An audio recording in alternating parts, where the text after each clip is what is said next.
მოგესალმებით. სიტყვა გამჭვირვალობა შეუთავსებელია თავისუფალ და ღია საზოგადოებასთან. ფაქტების უკანონო დამალვიდან მომდინარე საფრთხე ბევრად აღემატება იმ მიზეზებს, ვითაც ცდილობენ გამჭვირვალობის გამართლებას. ეს ძალები ეყრდნობიან ფარულ მეთოდებს თავიანთი გავლენის სფეროს გაფართოებისთვის. მათი საქმიანობა არის დაფარული და გამჭვირვალე. ისინი მოქმედებენ ჩუმად და არა სიამოვნებით. მათი დანახარჯები არ არის გაცხადებული, რაც საფრთხეს უბნის მოქალაქეთა ინფორმირებული არჩევანის გაკეთების უფლებას. ანტიკორუფციული ბიუროს მთავარ მიზანს წარმოადგენს გამჭვირვალობის, კანონის უზენაესობის და მოქალაქეთა ინფორმირებული არჩევანის უფლების დაცვა. ამ მიზნით მუდმივი მონიტორინგის ფარგლებში ჩვენ არაერთი კანონდარღვევა გამოვავლინეთ, ხოლო შესაბამისი სუბიექტები დაუქვემდებარეთ კანონით გათვალისწინებულ რეგულაციებს. ჩვენი გადაწყვეტილებები დასაბუთებულია უმაღლესი სტანდარტით და ეფუძნება სტრასბურგის სასამართლოს პრაქტიკას.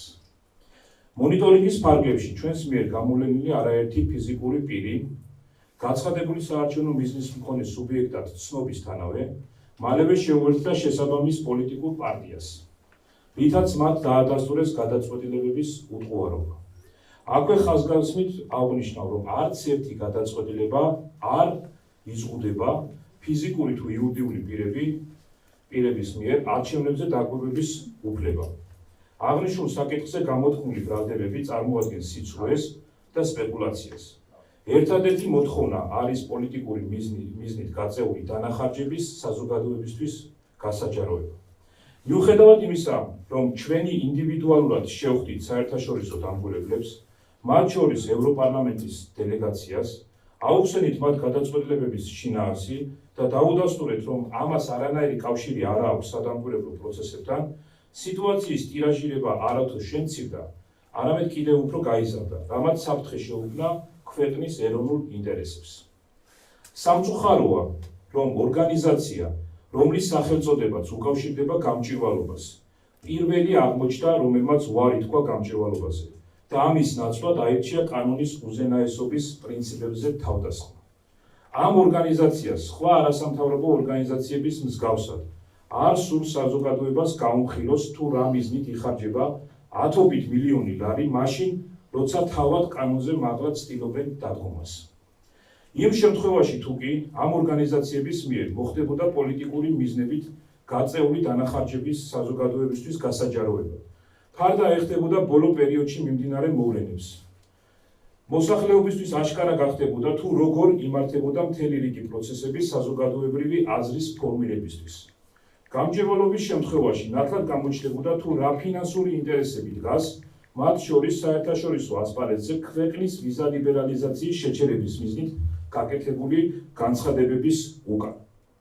საქართველოს კონსტიტუცია ცალსახად აღნიშნავს, რომ სახელმწიფო ხელისუფლების წყაროა ხალხი, ხოლო არჩევნები წარმოადგენს დემოკრატიის უმთავრეს წინაპირობას.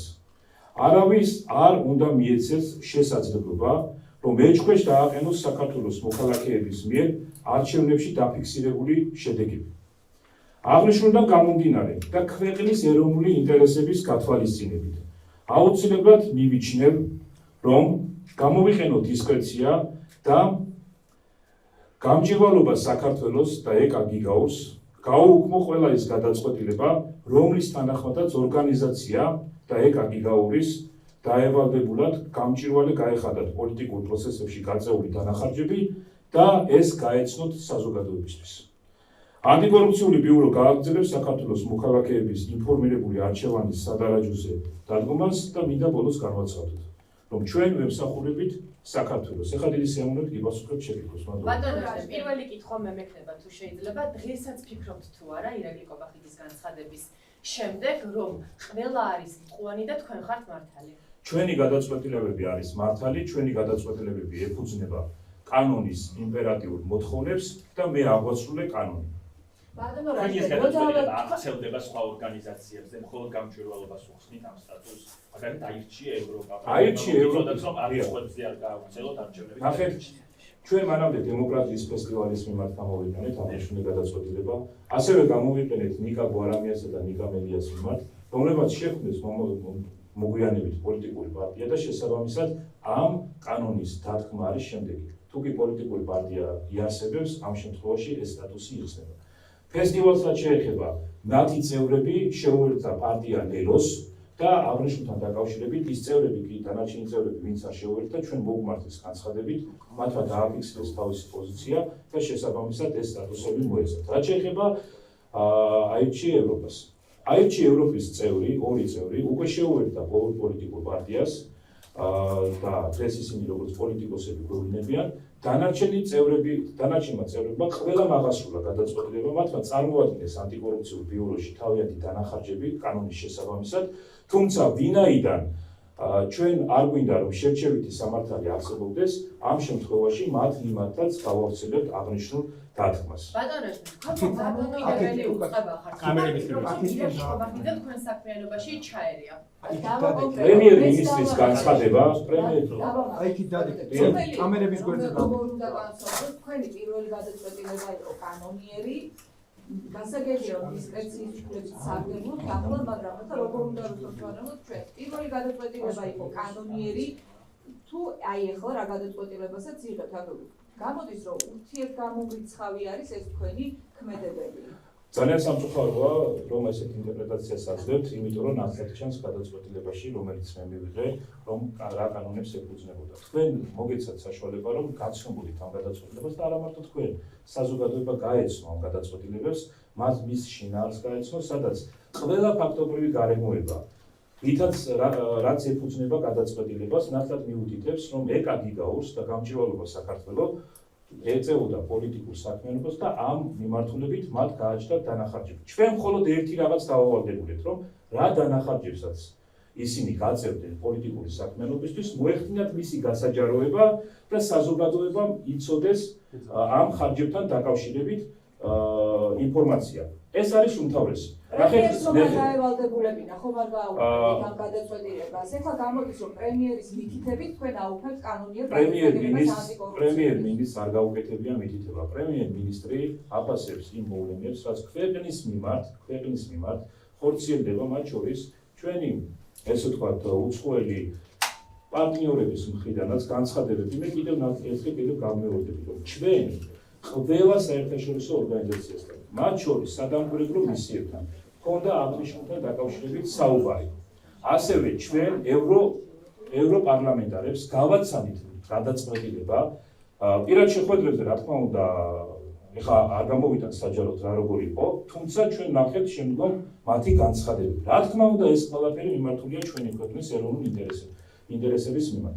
რა თქმა უნდა, ჩვენთვის უმთავრესია ჩვენი ქვეყნის ეროვნული ინტერესები. აქ ნათლად ჩანს შემდეგი.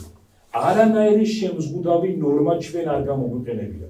არანაირი სანქცია, არანაირი ჯარიმა, ერთადერთი რაც გადაწყვეტილებით ვალდებული იყო ეს ორგანიზაცია და სხვა ორგანიზაციებიც, ეს იყო გაასაჯაროვეთ მხოლოდ ამ ნაწილში თქვენი დანახარჯები. არა თქვენ საქმიანობაში.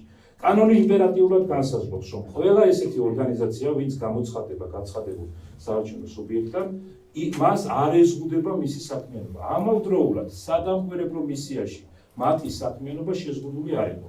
თუმცა, რა როგორ განვითარდა, ჩვენ და დასაკვირად ეს ბატონო, თქვენ ხართ დამოუკიდებელი უწყება, ხო? ხომ არ ფიქრობთ, რომ ირაკლი კობახიძე თქვენ საქმიანობაში ჩაერია? არა, და მოგიწიათ გადაწყვეტილების შეცვლა.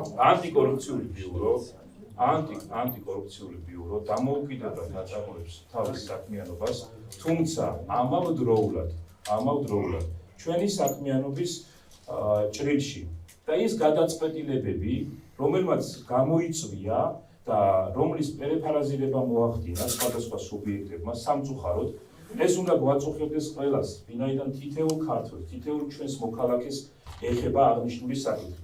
თუ კი ჩვენ ჯერდებით იმასთან მიმართებით, რომ გამჭირვალობა არ უნდა იყოს მთავარი პრიორიტეტი პოლიტიკურ პროცესებში ან კორუფციასთან ბრძოლის მიმართებით, მაშინ დავსვდეთ და ვისაუბროთ და შევცვალოთ ეს კანონები. თუ კი ჩვენ საუბრობთ, რომ კანონები არ უნდა აღსრულდეს, ან ვიღაცის მიმართ უნდა აღსრულდეს და ვიღაცის მიმართ არა, ვიღაცა გამონაკლისი უნდა იყოს, ვიღაცა ხელშეუხებელი უნდა ბატონო, იყოს და მაშინ ახლა კანონი თქვენს ერთი გადაწყვეტილებას დამასრულებელი. ეწინააღმდეგებით ირაკლი ყობახიძეს მიმართვის შემდეგ. დამასრულებელი. ეს რა თქმა უნდა არ შედის ჩვენი ქვეყნის დემოკრატიული განვითარების ინტერესებში. ჩვენ კიდევ ერთხელ ხაზგასმით მინდა აღვნიშნო, მოქმედებთ ჩვენი ქვეყნის ეროვნული ინტერესებიდან გამომდინარე. შესაბამისად, ამ გადაწყვეტილებით, ამ მიმდინარე პროცესებით საზოგადოება თავადვე განსჯის რა პროცესებთან მქონდა საქმე. და ერთ კითხვასაც დაგისვამთ, გუშინ მე თქვენ ჩაგწერეთ. ჩაგწერეთ. ბატონ რაჟდენ, გუშინ ჩაგწერეთ და ესეთი რაღაც მითხარით წავიკითხავ თქვენს განცხადებას. არ არსებობს არგუმენტები იმ გადაწყვეტილებასთან დაკავშირებით, რაც ანტიკორუფციულმა ბიურომ მიიღო. დღესაც ასე ვფიქრობ, რომ არგუმენტები არ არსებობს იმ გადაწყვეტილებასთან დაკავშირებით, რაც ანტიკორუფციულმა მოწინააღმდეგე, ანუ ესე დავარქვათ ამ შემთხვევაში, თქვენ ახლა ისე წარმოაჩინეთ, რომ თითქოს ჩემ გადაწყვეტილებას არ აქვს არგუმენტები. ჩვენი გადაწყვეტილება ეფუძნება კანონის მე არასამთავრობო ორგანიზაციებზე გისვამდი. რაც შეეხება არასამთავრობო ორგანიზაციებს ან იმ სუბიექტებს, ვის მიმართაც იყო გადაწყვეტილებები მიმართული, არ წარმოდგენილა სამართლებრივი არგუმენტები. თქვენ შეგიძლიათ მათთან მიხვიდეთ და სამართლებრივი პოზიციები მოისმინოთ. მათ შორის იურისტებთან გაიაროთ კონსულტაციები, რადგან ანტიკორუფციულ ბიუროს არ უჯერებთ. გაიარეთ, შეეკითხეთ, წარმოადგინოთ ის არგუმენტები, რაც ესე ვთქვათ, სამართლებრივ ნაწილში დასაბუთებაში გამოადგება ამ პროცესს. შემდეგ კითხვა. თქვენ აღნიშნეთ, რომ მათ სადამკვირვებლო მისიაში მონაწილეობა არ ჰქონდათ შეზღუდული, თუმცა თავად საერთაშორისო გამჭვირვალობა აცხადებდა, რომ 24 წლის მანძილზე ეს იქნებოდა პირველი შემთხვევა, როდესაც მიიღებდნენ მონაწილეობას როგორც დამკვირვებელი. და საფუძველი, სამართლებრივი საფუძველი ამისი არ არსებობს. რომ სადამკვირვებლო მისიაში არ მიიღოს გამჭვირვალობა მონაწილეობა. ეს იყო მათი გემოვნების და მათი სტრატეგია. მე არ მივცემ ახლა ზედმეტ შეფასებებს ამ პროცესს, თუმცა საზოგადოება ნათლად ჩანს. ესეთი დამოკიდებულება, რომ კანონის უზენაეს პრინციპებს თავს დაესხა და აცხადებ, რომ არ მივიღებ მონაწილეობას სადამკვირვებლო მისიაში, ისე რომ ეს უფლება არ შეზღუდულა და ეს იცის ყველა, ამ ფაქტს ვერავინ ვერ გაექცევა. ამ შემთხვევაში ეს არის მათი გადაწყვეტილება. ეს ცალკე შესაძლებელია. ბატონო, მე მაქვს კითხვა ცოტა სხვა თემაზე. კოალიცია, ლელოს კოალიცია, ასე ვუწოდოთ, პოლიტიკური შინაარსის პოსტებს სოციალურ ქსელში შეაფინანსებს, რომ არ არის მითითებული, თქვა რა დაეჭდა კონკრეტული პოსტის განთავსება. შეიძლება თუ არა რომ ეს თქვენი ბიუროს ინტერესის საგანი გახდეს და ზოგადად თქვა გამჭვირვალობისთვის ფინანსების გასაჭაროება ამ პროცესში რამდენად მნიშვნელოვანია. უნდა აღინიშნოს, რომ ანტიკორუფციული ბიურო მიმდინარე წელთან დაკავშირებით თქვენ ალბათ გახსოვთ ჩემი პირველი ბრიფინგი, სადაც მე ვსაუბრობდი პოლიტიკური პარტიების მხრიდან არ გასაჯაროება მათი დანახარჯების. თუმცა 8 თვის ანგარიშები მინდა ვთქვათ, რომ სხვა ხარისხით იქნა პოლიტიკური პარტიების მხრიდან წარმოქმნილი, რაც ძალიან კარგია. რაც შეეხება ყველა დანახარჯი პოლიტიკური პარტია ვალდებულია საზოგადოებას მიაწოდოს იმ ფორმით, რა ფორმითაც ეს კანონმა განსაზღვრა. იმ შემთხვევაში თუ კი ადგილი აქვს რომელიმე სუბიექტის მხრიდან ისეთი დანახარჯების არსებობას, რომელიც კანონის მიღმა და უბრალოდ ხდება, რა თქმა უნდა, ჩვენ ამას გამოვიყენებთ. ეხლა მიმდინარე არის პროცესი, მონიტორინგის პროცესი, ჩვენ ვსწავლობთ ყველა პოლიტიკური პარტიის 8 თვის დანახარჯებს, ასევე იცით, რომ არჩევნების დღემდე პოლიტიკური პარტიები ვალდებული არიან 3 ეტაპად წარმოადგინონ თავიანთი დანახარჯები და ყველა ამ დანახარჯებთან დაკავშირებით მიმდინარეობს ინტენსიურად მუშაობა და შესწავლა. რა თქმა უნდა, ეს ფაქტებით შესწავლილი იქნება. კანონი ითხოვს თუ არა სოციალურ ქსელში განთავსება. კანონი ითხოვს იმპერატიულად, რომ ესეთი ხარჯები აუცილებლად უნდა იყოს გასაჯაროვებული წერტილი. აი ჩიევრობაზე მინდა დაგახსოვდეს. მათაც ცელდება ეს თქვენი. იმ პირებზე ნახეთ, მოიხსნება ის ორი სასამართლოში დავობენ ეს ხომ. ის ორი მოქალაქე, რომელიც შეუერთდა აიჩი ევროპიდან კონკრეტულ პოლიტიკურ პარტიებს და თქვენ იცით, რომ სიაშიც არიან ეს ადამიანები. რა თქმა უნდა, უკვე პოლიტიკური პარტია არის ვალდებული მათი პოლიტიკური ცხოვრების დანახარჯები გაასაჯაროს.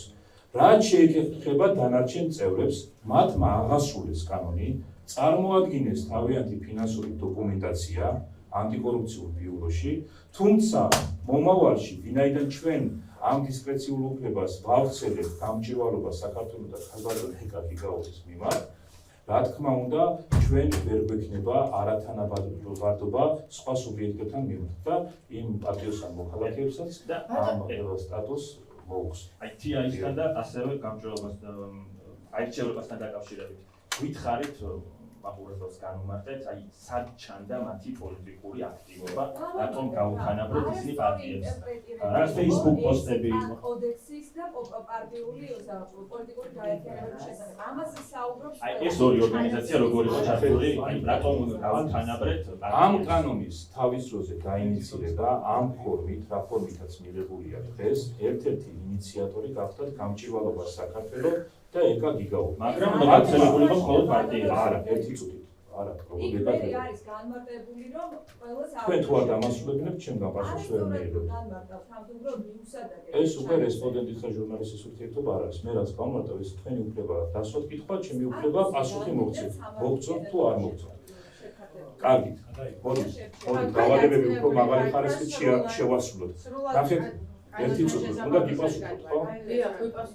ნახეთ, კანონი, რომელიც თავის დროზე მიღებული იქნა და მონაწილეობა მიიღო როგორც სხვა არასამთავრობოებთან ერთად გამჭირვალობა საქართველოს, ძალიან კარგად იციან და მათი მოთხოვნა იყო, რომ ეს ნორმა უნდა გავრცელებულიყო იურიდიულ პირებზეც.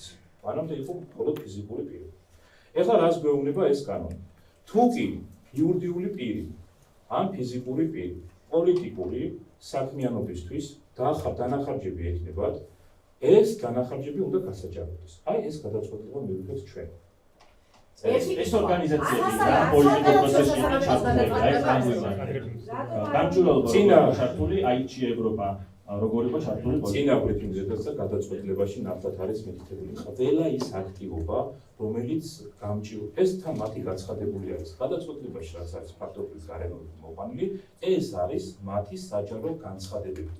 საჯაროდ მათმა განაცხადეს, რომ ისინი ამ დანახარჯებს გაწევდნენ, მათმა შექმნეს ვებგვერდები, შეხვედრები, რაც პოლიტიკურ ცხოვრებას უნდა და ამაში დაიხარჯა თანხები. ასევე ის პოლიტიკური შინაარსის შეხვედრები, რასაც კანონი ითვალისწინებს. შესაბამისად, ჩვენ ამ შემთხვევაში ამ საქმიანობასთან მიმართებით დანახარჯების გასაჯაროება მოვთხოვებთ.